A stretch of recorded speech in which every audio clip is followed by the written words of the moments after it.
ফিতরাত নষ্ট করার জন্য শয়তান রয়ে গেছে। শয়তানের কাজ হচ্ছে ফিতরাত নষ্ট করা। আদম আলাইহিস সালামকে আল্লাহ সুবহানাহু ওয়া তাআলা জান্নাতে বললেন, জান্নাতে যেখানে ইচ্ছে সেখানে উসকুন ওয়া যাওজুকাল জান্নাত, তুমি এবং তোমার স্ত্রী জান্নাতে থাকো। মানুষ মধ্যে দুইজন, কি মজা, তাই না? পুরোটা একটা হানিমুন টাইপের একটা সময়, যে এইভাবে তুমি থাকো।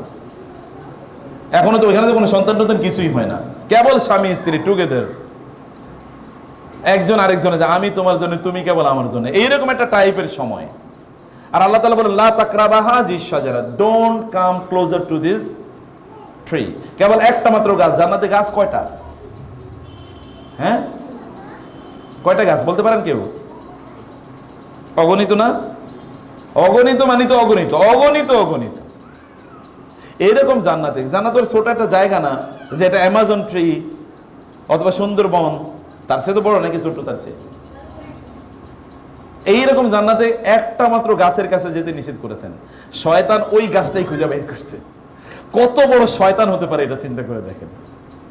ও কেবল ওই গাছটাই খুঁজে বের করেছে এবং ওইখানে আদমের নিয়ে ছাড়ছেই আলাইহিস সালাম। শয়তানের ফিতরাতটাকে নষ্ট করে দেওয়ার জন্য ওর হিউজ এফর্ট আছে। আপনার সন্তানকে আপনি আল্লাহর পথে আনার জন্যে বা ভালো মানুষ বানানোর জন্যে আপনার কিন্তু ডিভাইন প্রিপারেশন অলরেডি আছে। আল্লাহ থেকে প্রদত্ত অলরেডি তার মধ্যে ওই কি জিনিস, ইকুইপমেন্ট তার মধ্যে আছে, ম্যাটেরিয়াল তার মধ্যে আছে। শয়তান ওই ম্যাটেরিয়ালগুলো ধ্বংস করে দিতে চায়। শয়তান কখনো কখনো কারো পেছনে 10 বছর চেষ্টা করে তাকে কি করার জন্যে? পথভ্রষ্ট করার জন্য। 10 বছর পর্যন্ত তার দিয়ে ভালো কাজ করিয়েছে। যেমন কোন এক লোকের দিয়ে শয়তান কেবল উদ্বুদ্ধ করবে, তুমি ইবাদত করো, ইবাদত করো, ইবাদত করো, ইবাদত করো। কোন এক সময় সে বলবে, আমি আল্লাহর ইবাদত করতে করতে এখন এমন একটা অবস্থা দাঁড়িয়েছে, আল্লাহর সাথে এখন আমার রিলেশন তৈরি হয়ে গেছে। এখন আল্লাহ তাআলা আমারে বলছে, তোর আর ইবাদত করা লাগবে না, তুই এখন কি ইবাদত মুক্ত, এখন আর তোর শরীয়ত লাগবে না, এখন তুই কেবল মারিফত নিয়ে থাক। বুঝতে পারে না শয়তান কোথায় তাকে আক্রমণ করেছে? শয়তান অলরেডি বলছে এখন কি, এখন ওই লোক ঘুরে এবং বলে, ওই লোক ঘুরে আর বলে যে আমি মনে মনে আল্লাহর ইবাদত করি। কিসে আল্লাহর ইবাদত করে? এখন তার শরীয়তই বলে, তোমরা তো মিয়া শরীয়ত নিয়ে আসো, আমরা অলরেডি মারিফত নিয়ে আসি, 24 ঘন্টায় আল্লাহর ইবাদত করি। এক লোক আমার বললো যে আপনি নামাজ পড়েন, নামাজ পড়েন না কেন? ওই লোকের জিজ্ঞেস করলাম, বলে নামাজ পড়েন মানে কি, আপনি কতটুকু নামাজ পড়েন? আমার কতটুকু নামাজ পড়ি মানে 5 ওয়াক্ত তো পড়ি। বলে তো আপনি 5 ওয়াক্ত কত ঘন্টা নামাজ পড়েন? আপনি আধা ঘন্টা নামাজ পড়েন, আমি তো 24 ঘন্টায় নামাজ পড়ি।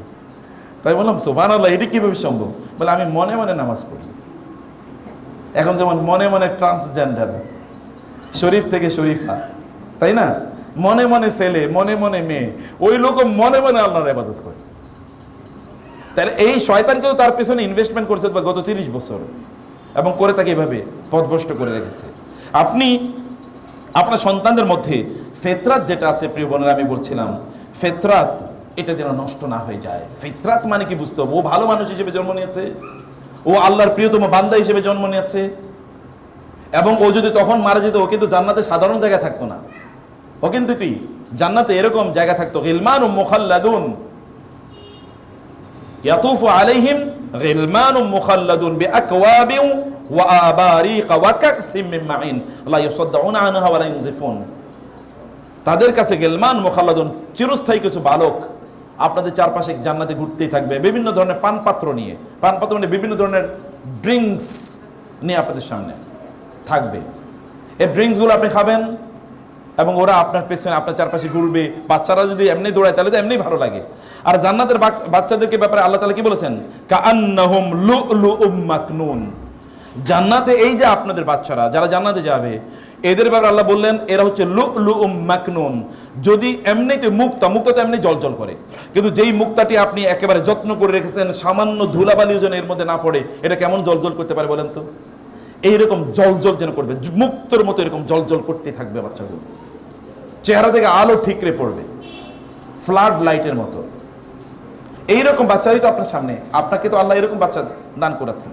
তো ওই বাচ্চাটাকে আপনি ফিতরাতের উপর রাখার জন্য আপনাকে চেষ্টা করতে হবে। আমি আপনাদেরকে বলবো বোনেরা, বাজারে যাবেন, সুন্দর সুন্দর বই আছে, বিলিভ মি। আমাদের আজকে 2টা বই আছে এখানে। এটা হচ্ছে মায়েরা, আসলে সোনালী যুগের এই যে বড় বড় মানে ইসলামিক স্কলার যাদের কথা বললাম, তাদের মায়েরা কিভাবে তাদের সন্তানদেরকে লালন পালন করেছেন তার উপর একটা বই। আর একটা হলো গোটা জীবন জুড়ে নাসিহা দরকার আমাদের, কোন পদ্ধতিতে আমাদের জীবনটা পরিচালনা করবো। দুটো বই আপনারা নিয়ে যাবেন, এটা মাস্ট রিড। বাসায় বসে পড়বেন, বাচ্চাদেরকে নিয়ে পড়বেন, পড়াবেন, এবং অন্যদেরকে আপনারা গিফট করবেন, আত্মীয় স্বজনদেরকে, বোনদেরকে গিফট করবেন, বান্ধবীদেরকে গিফট করবেন। অন্য কিছু গিফট করছেন, হাদিয়া, বই, মানে অন্য কিছু যেটা আপনারা ঈদের সময় দিতেন, আমাকে বই, 1-2টা বই তাদেরকে দেন, কালচার তৈরি হোক। আমি আমার জীবনে দেখেছি বাংলাদেশের একজন বড় ইসলামী ব্যাংকের প্রতিষ্ঠাতা সহ ইসলামিক ইউনিভার্সিটিগুলোর প্রতিষ্ঠাতার মধ্যে একজন, এত বড় স্কলার বাংলাদেশে খুব কম এসে আমাকে বলতে, চাচা আমি প্রতি মাসে 30-40 হাজার টাকার বই গিফট করি। আমি বললাম সুবহানাল্লাহ, সাদাকায়ে জারিয়ার কি বিশাল বড় কাজ।